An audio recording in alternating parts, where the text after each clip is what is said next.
చూశాను కదా.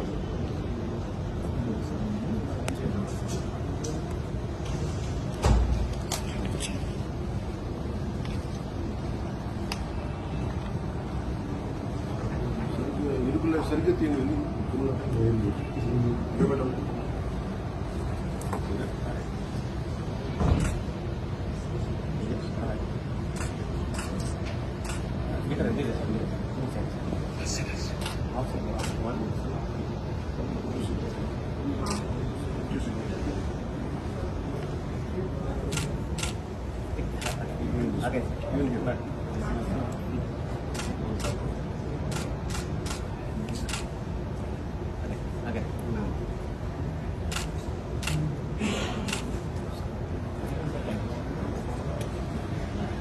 Declaration certificate అంటే ఇప్పుడు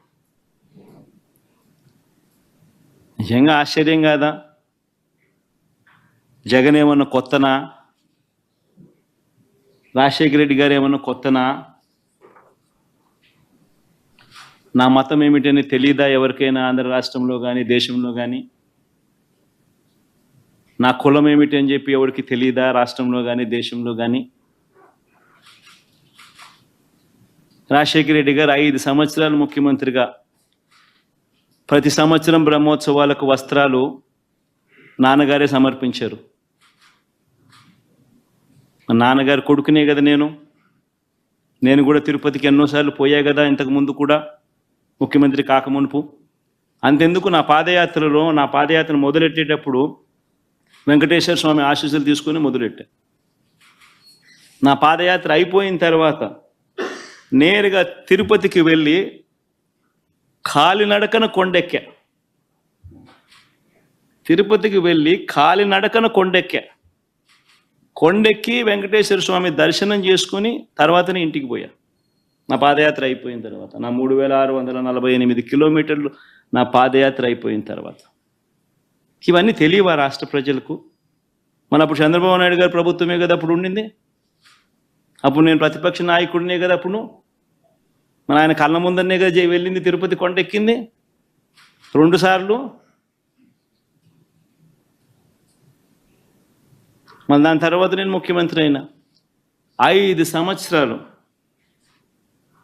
తిరుపతి బ్రహ్మోత్సవాలకు దగ్గరుండి వస్త్రాలు నేనే సమర్పించా. వస్త్రాలను నెత్తిన పెట్టుకుని మోసుకుంటూ వెళ్ళి వెంకటేశ్వర స్వామి మీద భక్తి శ్రద్ధలు చూపిస్తూ వెంకటేశ్వర స్వామికి బట్టలు సమర్పించడం జరిగింది. నేను అడుగుతా ఉన్నా, ఫస్ట్ టైం ఎవడన్నా పోతా ఉన్నప్పుడు నువ్వేదో ఇట్లా మాటలు మాట్లాడినా అర్థం ఉంది. 10 సార్లు 11 సార్లు పోయిన తర్వాత ఈరోజు నేను తిరుమల తిరుపతి దేవస్థానానికి నేను పోతానంటే నేను అడ్డుకుంటూ ఈ మాదిరిగా నువ్వు నోటీసులు ఇస్తూ ఈ మాదిరిగా తిరుమల తిరుపతి దేవస్థానానికి నేను పోకూడదు అని చెప్పి ఈ మాదిరిగా నోటీసులు ఇస్తూ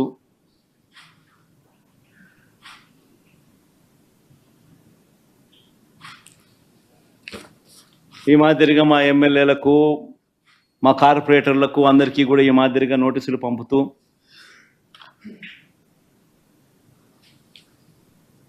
నేను అడుగుతా ఉన్నా, ఒక రాష్ట్ర ముఖ్యమంత్రి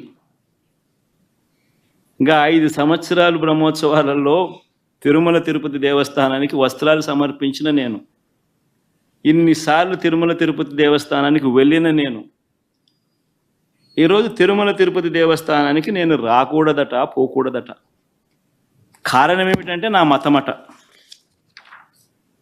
నేను అడుగుతా ఉన్నా, నా మతం ఏమిటి అని అడుగుతా ఉన్నారు. అడుగుతా ఉన్నా నా మతం ఏమిటని.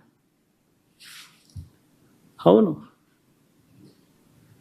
4 గోడల మధ్య నేను బైబిల్ చదువుతాను, తప్పేముంది? బయటికి పోతే హిందూ సాంప్రదాయాలను నేను అనుసరిస్తాను, గౌరవిస్తాను. బయటికి పోతే ఇస్లాంను అనుసరిస్తాను, గౌరవిస్తాను. బయటికి పోతే సిక్కిజంను అనుసరిస్తాను, సిక్కిజంను నేను గౌరవిస్తాను. నా మతం ఏమిటని అడుగుతా ఉన్నారు. నా మతం మానవత్వం. డిక్లరేషన్లో రాసుకుంటానేమో రాసుకుంటా.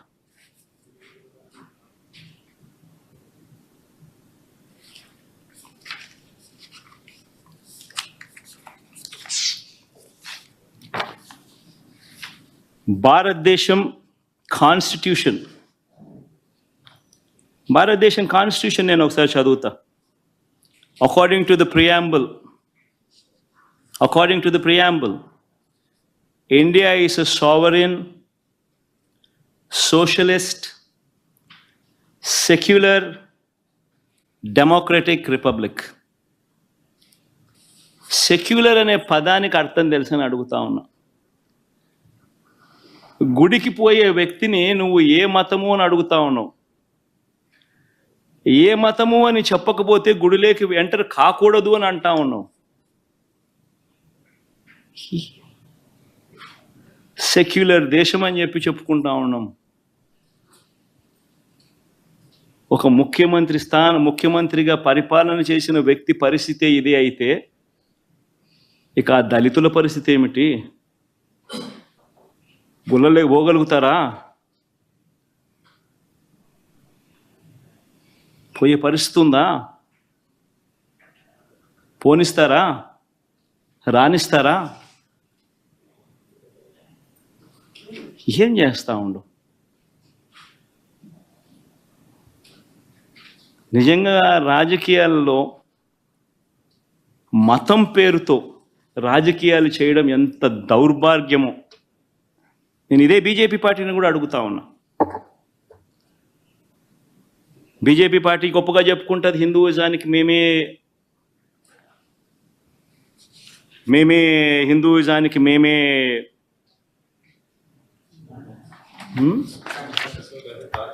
రిప్రజెంటేటివ్స్ని అని చెప్పి చెప్పుకుంటా ఉంటారు బీజేపీ పార్టీ. నేను ఇదే బీజేపీ పార్టీని అడుగుతా ఉన్నా. మీ కళ్ళ ఎదుటే అయ్యా బీజేపీ పార్టీ, మిమ్మల్ని అడుగుతా ఉన్నా. ఈరోజు మీ కళ్ళ ఎదుటే మీ ఎన్డీఏ కూటమిలో భాగంగా ఉన్న వ్యక్తే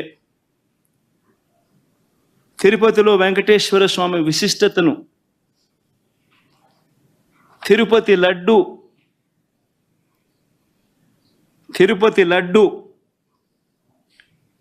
పేరు ప్రఖ్యాతలను, వెంకటేశ్వర స్వామి వైభవాన్ని దగ్గరుండి అబద్ధాలు చెబుతూ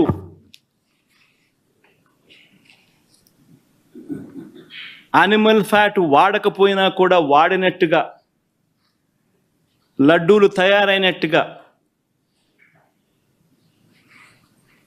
ఇన్ని ఆధారాలతో సహా రుజువు అవుతా ఉన్నా కూడా అబద్ధాలతో దుష్ప్రచారం చేసి తిరుమల తిరుపతి వెంకటేశ్వర స్వామిని అపవిత్రం చేసిన ఈ చంద్రబాబు నాయుడు గారిని ఎందుకు మీరు మందలించలేకపోతా ఉన్నారు? ఎందుకు మీరు వెనకేసుకొని వస్తా ఉన్నారు? హిందూయిజంకు మీరే టార్చ్ బేరర్స్ అని చెప్పుకుంటారు. అంటే మీ వాళ్ళు ఏం చేసినా కానీ పర్వాలే, మిగిలిన వాళ్ళు ఏం చేసినా కూడా తప్పే. ఇదెక్కడ హిందూయిజం? ఆలోచన చేయమని అడుగుతా ఉన్నా. ఈ సో కాల్డ్ హిందూయిజానికి టార్చ్ బేరర్స్గా చెప్పుకుంటా ఉన్న వీళ్ళందరినీ కూడా ఆలోచన చేయమని అడుగుతా ఉన్నా.